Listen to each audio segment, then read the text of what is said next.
Assalamualaikum warahmatullahi wabarakatuh. Perkenalkan kami dari kelompok 1 kelas 64 4B25. Di sini kami akan membuat video presentasi untuk memenuhi tugas UTS dari mata kuliah Statistika yang diampu oleh Ibu Muslihah. Sebelum itu izinkan saya memperkenalkan kelompok kami terlebih dahulu. Yang pertama ada ketua kelompok kami yaitu Rafki Altara Riyadi. Yang kedua ada anggotanya yaitu Fikri Ferdiansyah. Yang ketiga ada saya sendiri, Safira Aulia Suhanor. Yang keempat ada Brenda Azahra. Dan yang kelima ada Adelia Rahmadini Kamila. Tadi adalah perkenalan singkat dari anggota dari kelompok kami. Dan selanjutnya adalah materi yang akan kami sampaikan. Dan selanjutnya adalah materi yang akan kami sampaikan pada presentasi kali ini. Baik, pada presentasi kali ini saya akan menjelaskan bagaimana kita menguji suatu data yang sudah kita buat itu. Jadi ini semua adalah data kuesioner yang sudah kita buat. Ini data kuesioner yang sudah kita kumpulkan dan ini sudah kita masukkan ke dalam SPSS. Lalu kita akan melakukan uji validitas. Yang pertama kita akan melakukan uji validitas. Caranya, sebelum itu izinkan saya mau memberitahu sedikit teori terlebih dahulu ya. Untuk hasil dari uji validitas itu kita memakai nilai signifikasinya 0,05. Yang berarti bagaimana suatu uji validitas bisa dinyatakan valid adalah jika nilai signifikasinya di bawah 0,05, lebih kecil daripada 0,05. Dan untuk tabelnya ini, sebelum ke tabel, kita ini mempunyai sebanyak 45 responden. Yang berarti tabelnya itu adalah 0,294. Tabelnya itu 0,294, yang berarti ketika ingin menyatakan uji validitas tersebut valid atau tidak, harus dinyatakan bahwa R hitungan itu harus dinyatakan lebih besar daripada R tabelnya.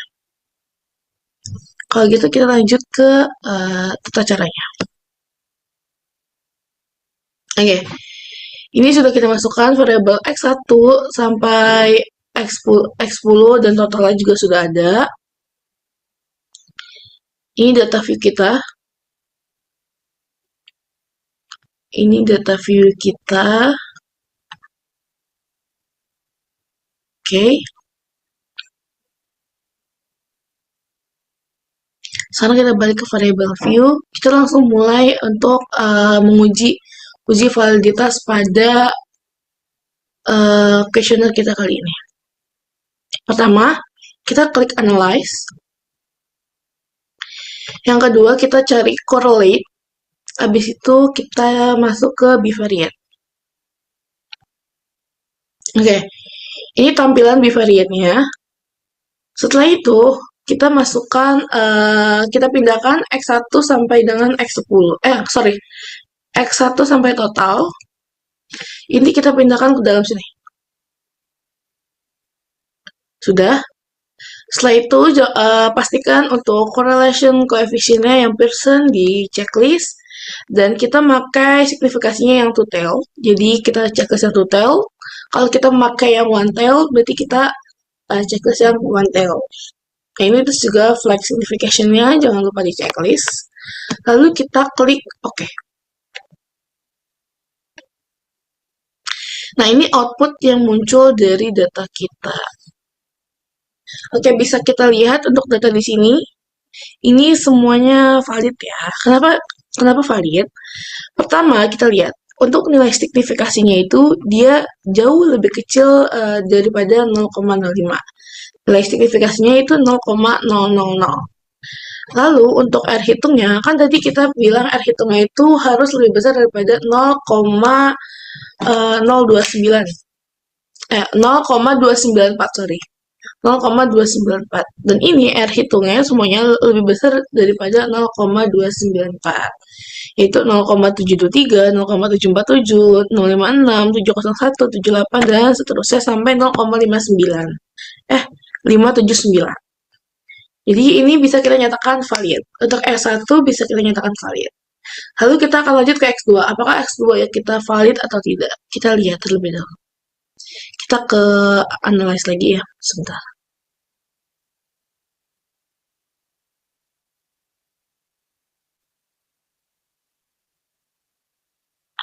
Kita ke analyze. Kita ke correlate and then bivariate again.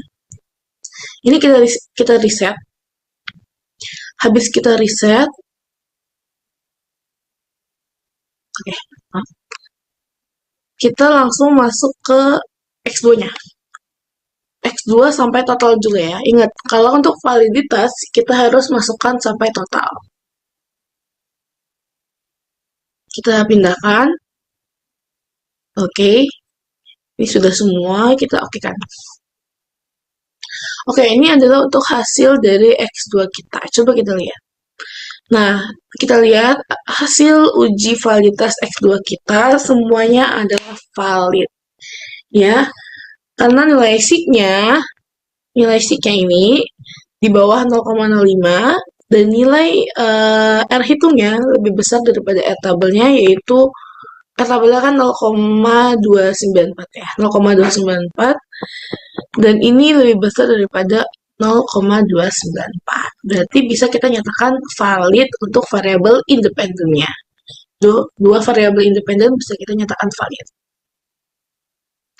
Selanjutnya kita akan coba variabel dependen kita, yaitu variabel Y.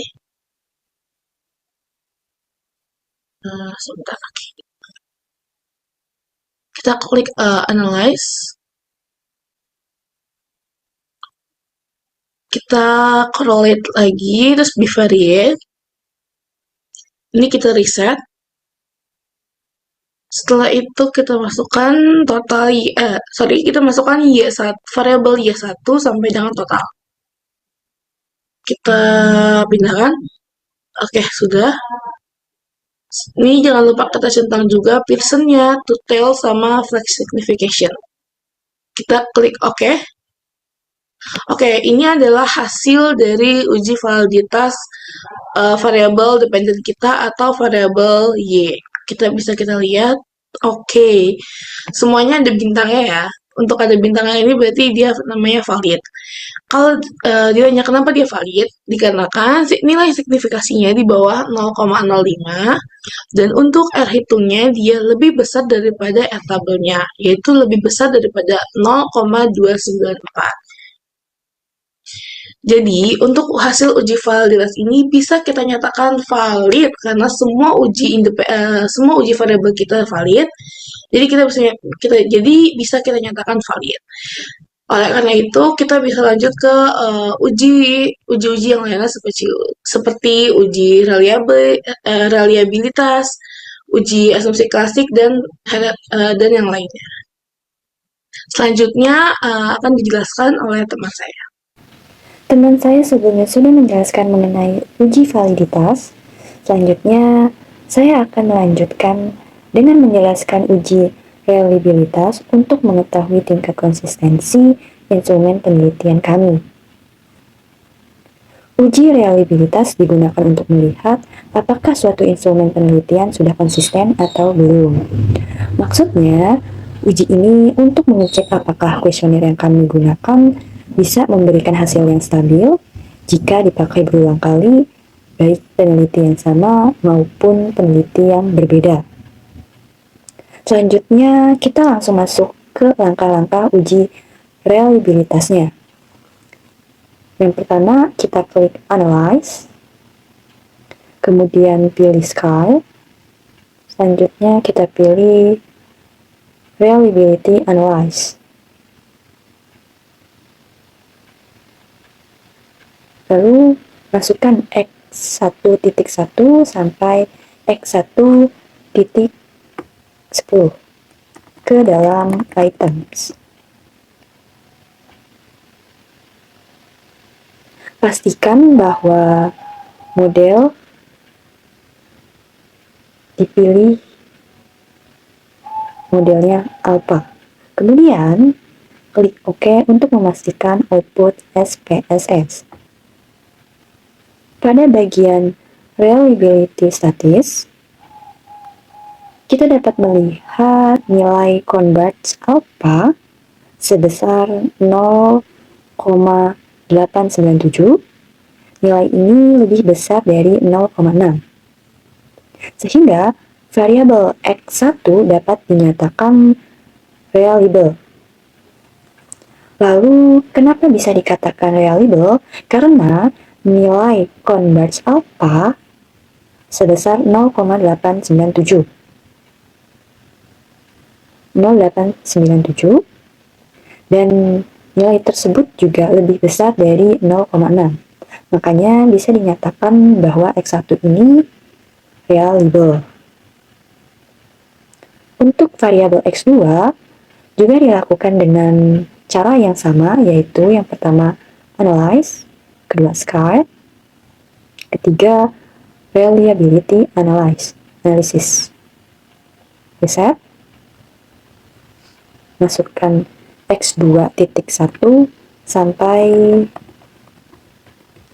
X2.10, masukkan ke items. Modelnya tetap model alpha, lalu kita klik OK untuk memastikan output SPSS.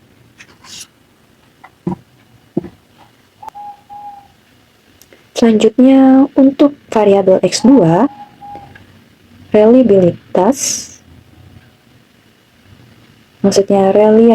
statis, dilihat dari nilai converge alpha juga. Di sini dapat kita lihat bahwa 0,896 yang dapat dinyatakan bahwa X2 ini reliable karena converge alpha nilainya lebih besar dari 0,6.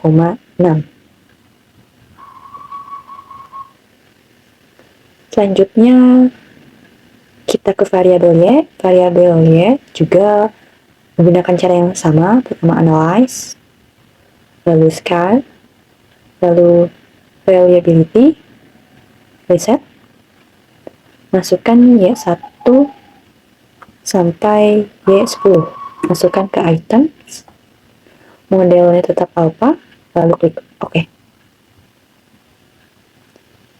Jika nilai, di sini kita lihat reliability statusnya, jika nilai converge alpha 0,897, yang dimana nilai ini lebih besar dari 0,6, maka variabel Y juga dinyatakan reliable.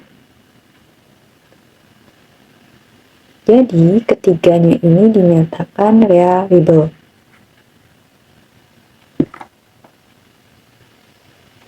Dengan demikian, seluruh variabel dalam penelitian ini, yaitu X1, X2, dan Y, telah memenuhi uji reliabilitas dan dinyatakan reliable.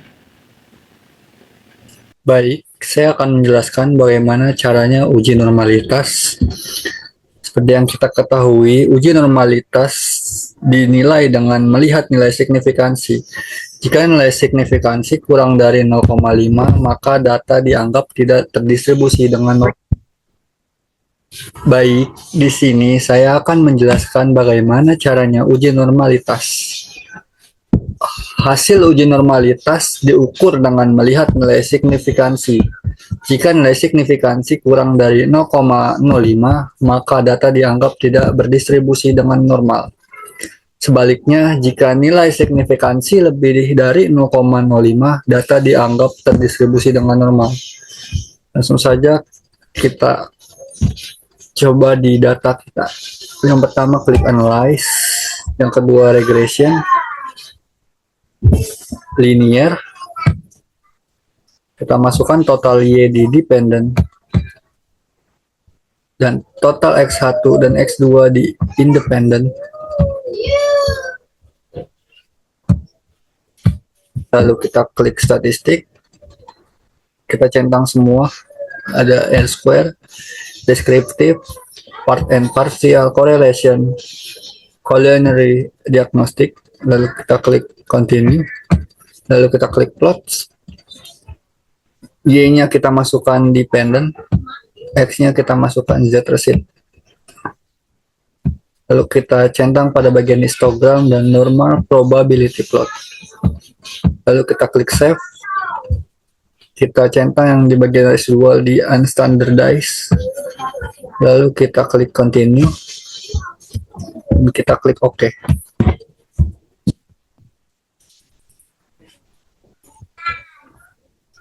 Baik, dapat kita lihat pada tabel histogram bahwa bentuk kurva menyerupai bentuk lonceng yang simetris, yaitu puncak kurva berada pada tengah, serta sisi kiri dan kanan seimbang, sehingga dapat disimpulkan bahwa data penelitian ini terdistribusi secara normal dan memenuhi asumsi prasyarat untuk analisis statistik parametrik. Dan dapat kita lihat pada tabel normal p-plot of regression standardized residual, dapat kita ketahui bahwa titik-titik menyebar mengikuti atau menempel rapat pada garis diagonal dan arah sudut ke bawah ke kanan atas. Tidak ditemukan titik data yang memencar terlalu jauh dari garis pemandu, sehingga dapat disimpulkan bahwa nilai residual dalam model penelitian ini berdistribusi dengan normal. Baik, pada kesempatan kali ini, izinkan saya untuk menjelaskan bagaimana caranya menganalisis data kuesioner yang telah kami kumpulkan dengan metode Kolmogorov-Smirnov. Baik, untuk di tampilan SPSS ini terdapat data view dari hasil kuesioner yang telah kami kumpulkan. Di sini kami terdapat 3 variabel, variabel X1 dan variabel X2 serta variabel Y atau variabel dependent.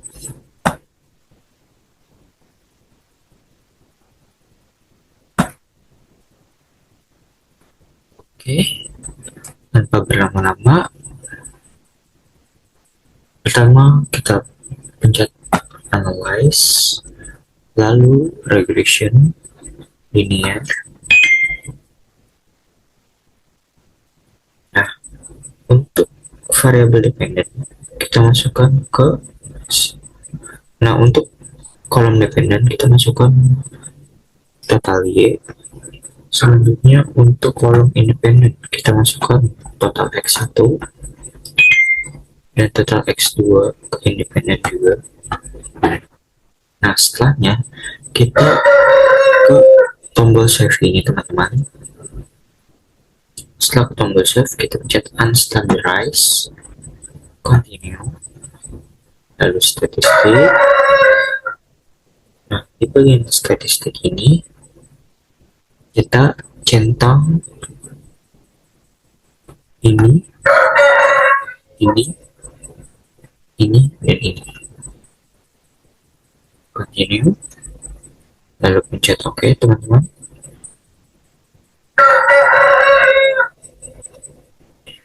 Nah, setelah dipencet continue, di sini dapat kita lihat beberapa table-table. Oke.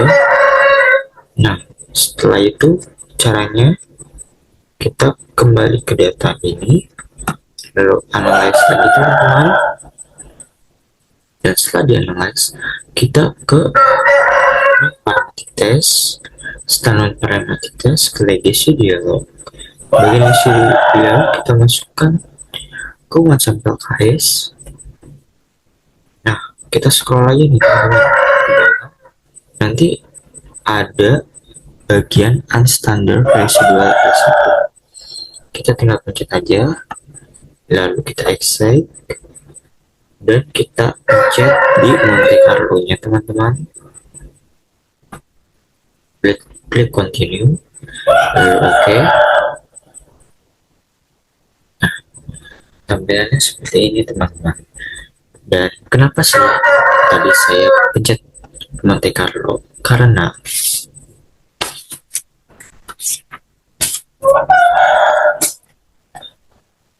Karena di bagian SIP 2 ini data kami itu kurang dari 0,05. Jadi kami menggunakan Monte Carlo untuk menemukan hasil dari uji Kolmogorov-Smirnov test. Dan mengapa menggunakan Monte Carlo? Karena Monte Carlo ini tidak terikat kepada SIP 2 tail ini. Dia punya sistemnya tersendiri sehingga SIP-nya itu di atas 0,05. Dan syaratnya itu adalah jika nilai residualnya itu di atas 0,05, maka hasil penelitian ini dapat dikatakan baik, sebab hasil dari SIP Monte Carlo ini di atas 0,05. Dan jika pada penelitian nilai residualnya itu di bawah 0,05, maka nilai distribusinya itu dapat dikatakan tidak baik. Baik, selanjutnya saya akan menjelaskan bagaimana cara melakukan uji heteroskedastisitas menggunakan uji Glasser di SPSS. Pengujian ini dilakukan untuk menguji apakah terjadi ketidaksamaan varians dari residual antara satu pengamatan ke pengamatan yang lain. Kalau variansnya sama, itu disebut dengan homoskedastisitas. Dan ini yang sedang kita cari karena syarat model regresi yang baik itu harus bebas dari heteroskedastisitas. Kalau model kita terkena heteroskedastisitas, akibatnya estimasi standar errornya bisa jadi bias, sehingga uji T dan uji F yang dikerjakan nanti bisa jadi tidak akurat lagi. Langsung saja kita coba prakteknya di SPSS.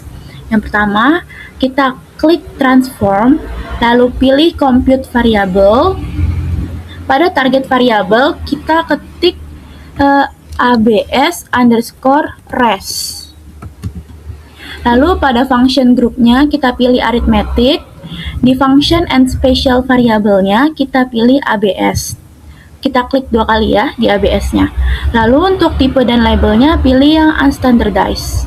Klik 2 kali, lalu oke. Nanti akan muncul seperti ini.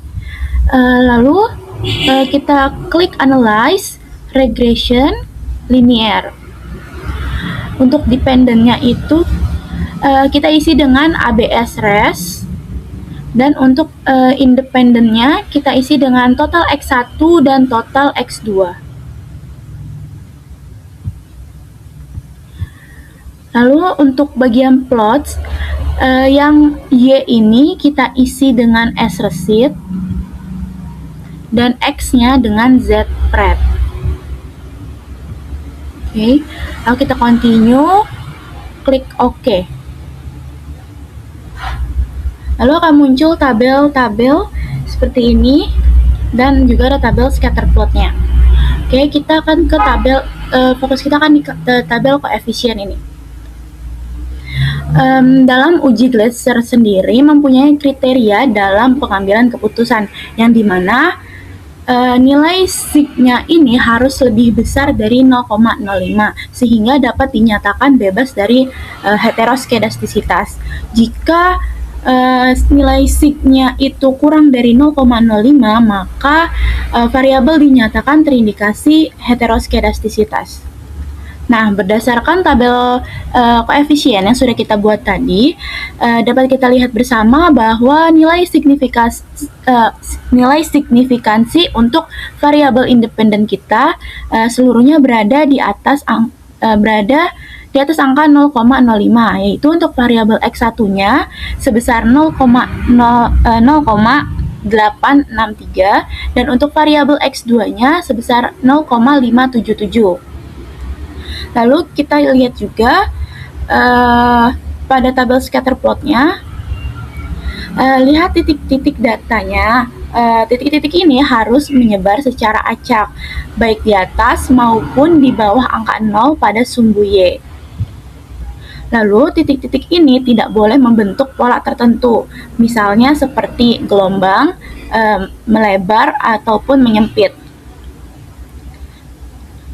Nah, lalu bisa kita lihat pada tabel scatter plot ini, titik-titiknya itu menyebar dan tidak membentuk pola tertentu, sehingga kita bebas dari heteroskedastisitas. Maka dapat disimpulkan bahwa model regresi kelompok kami ini telah terpenuhi asumsi klasiknya dan terbebas dari heteroskedastisitas.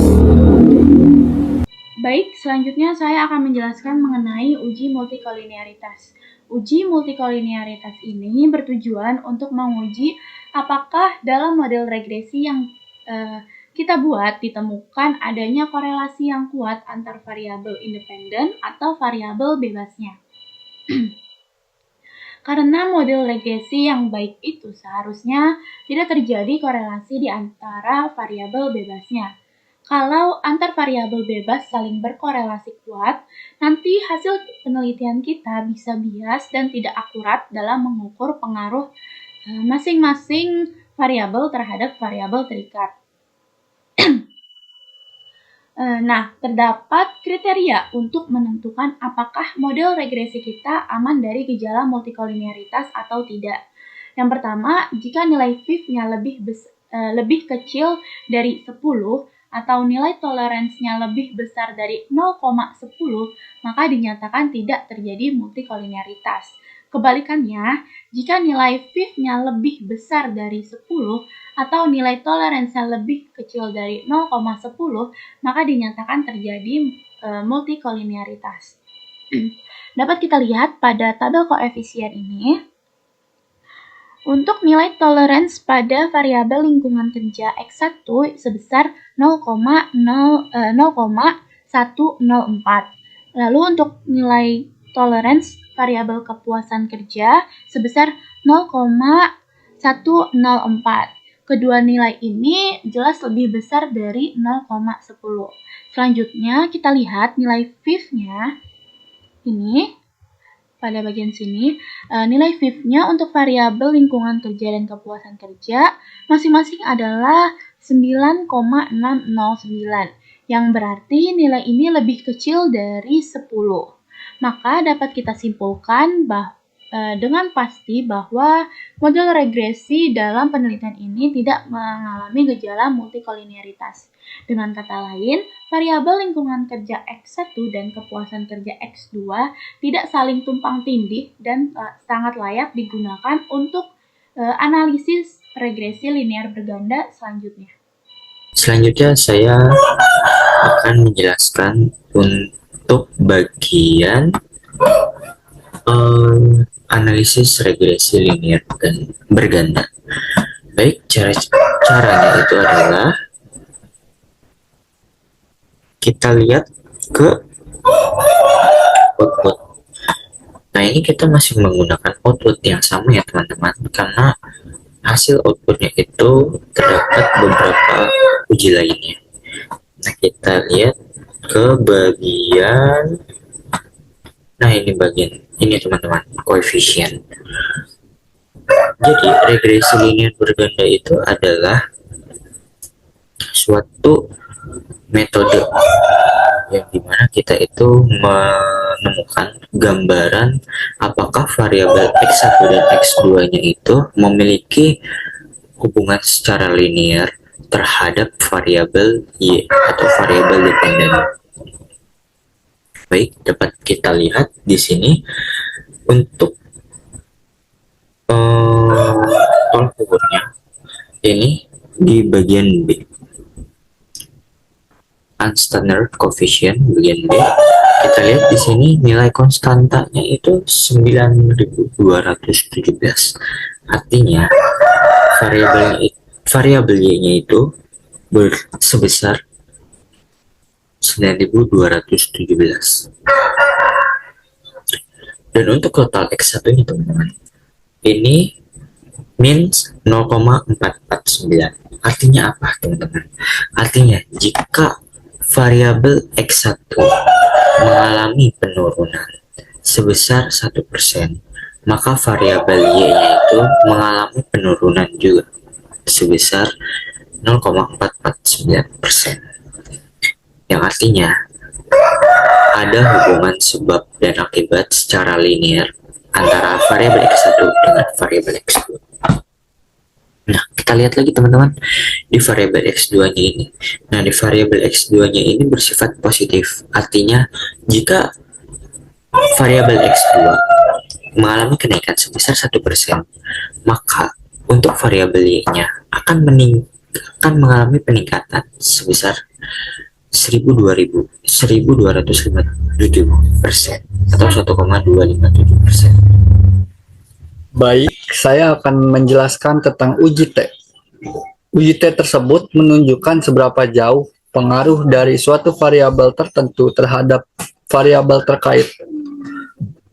Uji T pada penelitian ini dilakukan dengan membandingkan signifikansi T dengan ANOVA sebesar 0,05. Kita bisa lihat dari tabel.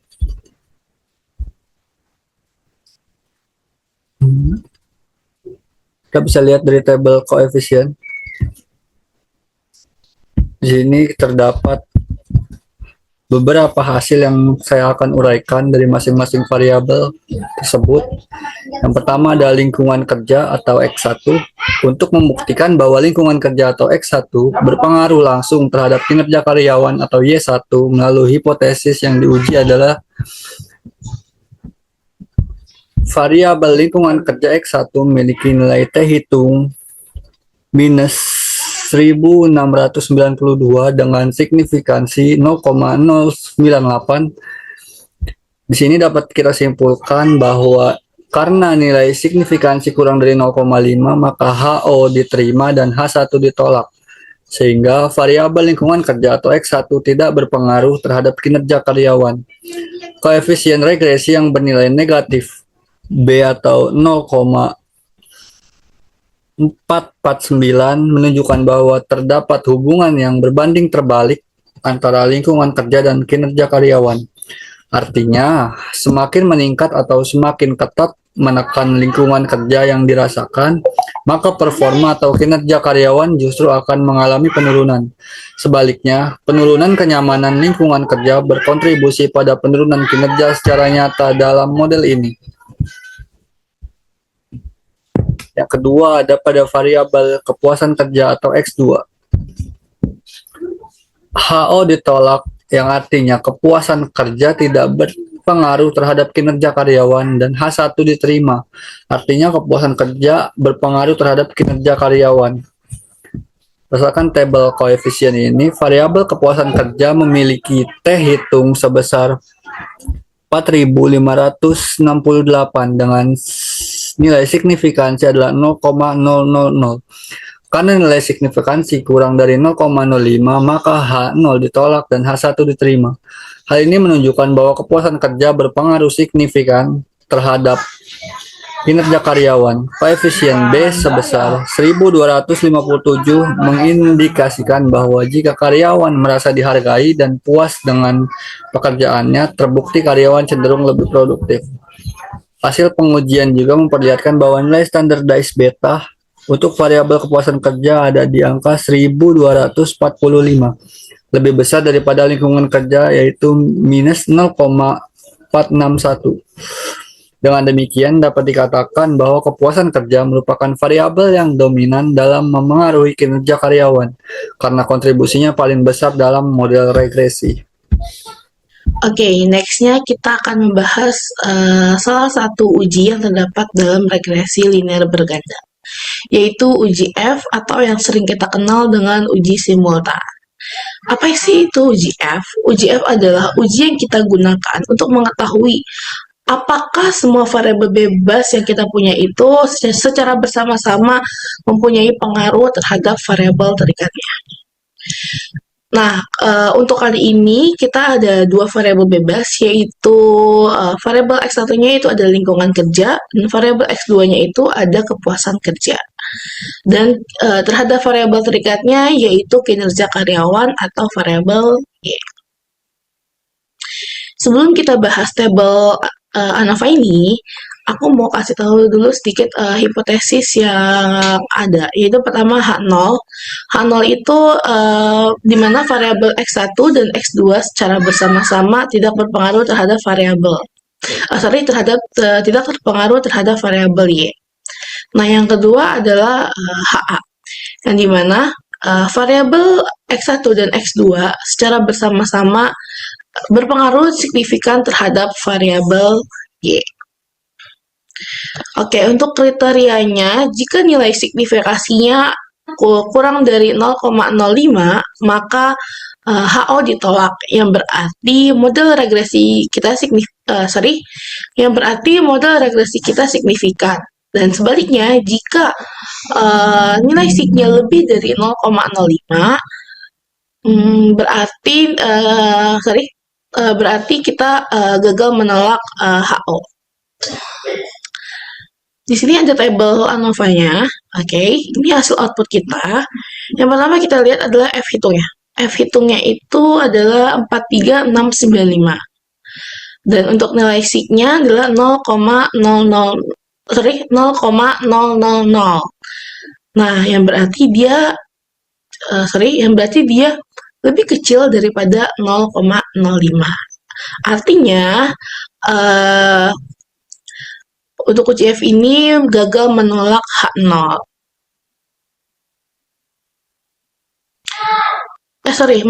Berarti H0 ditolak dan HO diterima. Maaf banget.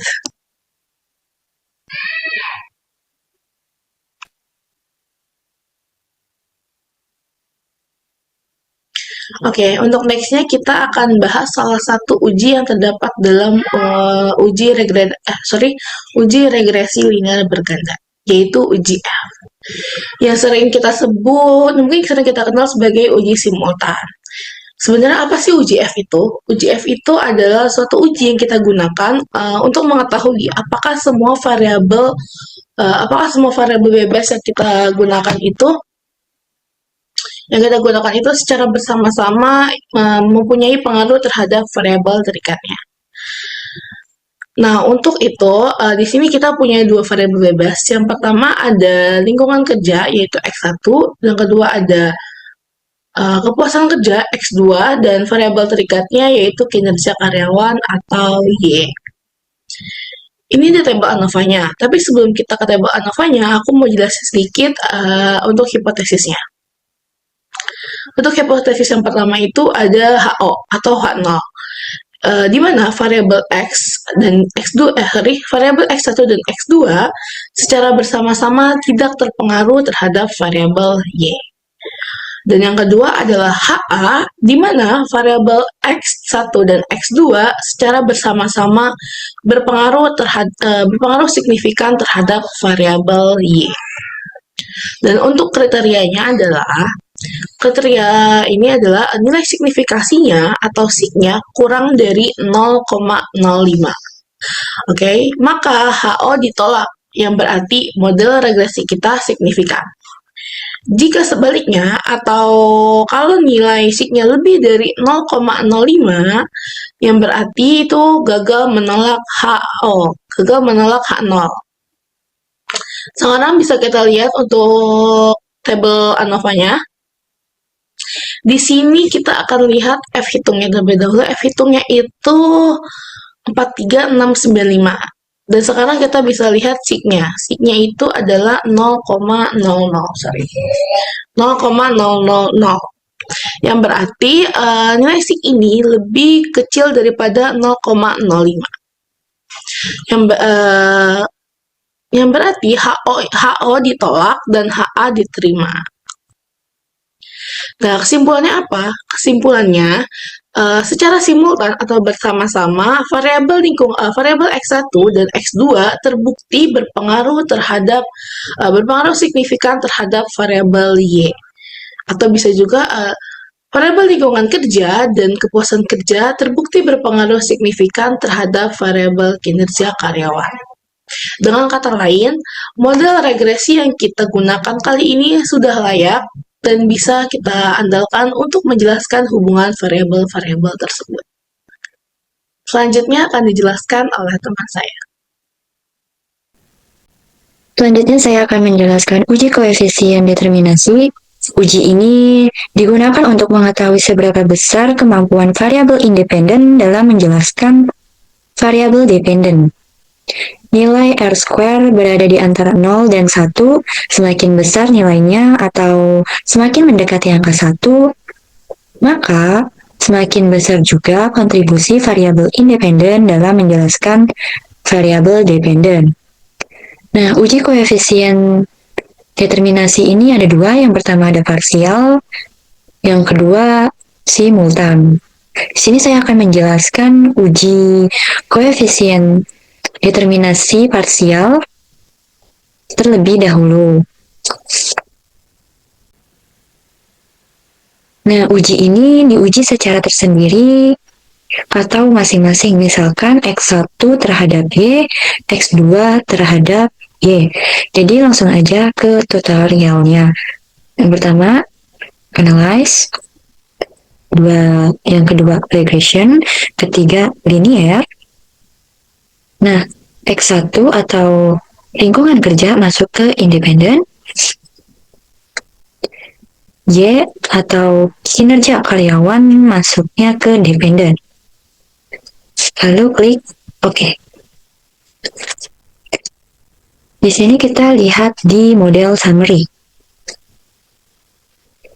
Lingkungan kerja X1 diperoleh nilai R² sebesar 0,5114. Hal ini menunjukkan bahwa lingkungan kerja X1 memiliki kontribusi terhadap kinerja karyawan Y sebesar 51,4%. Sedangkan sisanya 48,6% dipengaruhi oleh faktor lain yang tidak dilakukan penelitian. Jadi X1,4% dari mana? Itu dari 0,514 dikali 100% sama dengan 51,4%. Nah, untuk 48,6%-nya dari mana? Itu didapatnya dari 51,4%, maksudnya 100% dikurangi 51,4% sama dengan 48,6%. Jadi seperti itu. Lanjut ke X2 atau kepuasan kerja. Yang pertama analyze, regression, linear. Yang ini dikembalikan. X2 masuk ke independen, klik OK. Sama seperti sebelumnya, kita juga di sini lihat dari model summary. Kepuasan kerja X2 diperoleh nilai R² sebesar 0,653. Hal ini menunjukkan bahwa kepuasan kerja X2 memiliki kontribusi terhadap kinerja karyawan Y sebesar 65,3%. Sedangkan sisanya itu sebesar 34,7% ini dipengaruhi oleh faktor lain yang tidak dilakukan penelitian. Karena X2-nya sudah selesai, maksudnya uji koefisien determinasi parsial sudah selesai, maka dilanjutkan ke uji koefisien determinasi simultan. Nah, uji koefisien determinasi simultan ini diuji secara bersama-sama. Maksudnya, X1 dan X2 terhadap Y. Jadi langsung saja ke tutorialnya. Yang pertama analyze, regression, linear. Lalu ini keluarkan. Pertama masukkan X1 ke independen, X2 ke independen. lalu klik OK. Di sini juga dilihat di model summary, nilai R-square sebesar 0,675. Hal ini menunjukkan bahwa lingkungan kerja X1 dan kepuasan kerja X2 memiliki kontribusi terhadap kinerja karyawan Y sebesar 67,5%. Sedangkan sisanya sebesar 32,5% yang dipengaruhi oleh faktor lain tidak dilakukan penelitian. Maka uji koefisien determinasi simultannya sudah selesai. Maka tutorial kali ini sudah selesai. Demikian tutorial pengolahan data menggunakan SPSS yang meliputi uji kualitas data, uji asumsi klasik, pengujian hipotesis, dan terakhir uji koefisien determinasi. Semoga tutorial ini bermanfaat dan dapat menambah pemahaman mengenai analisis data.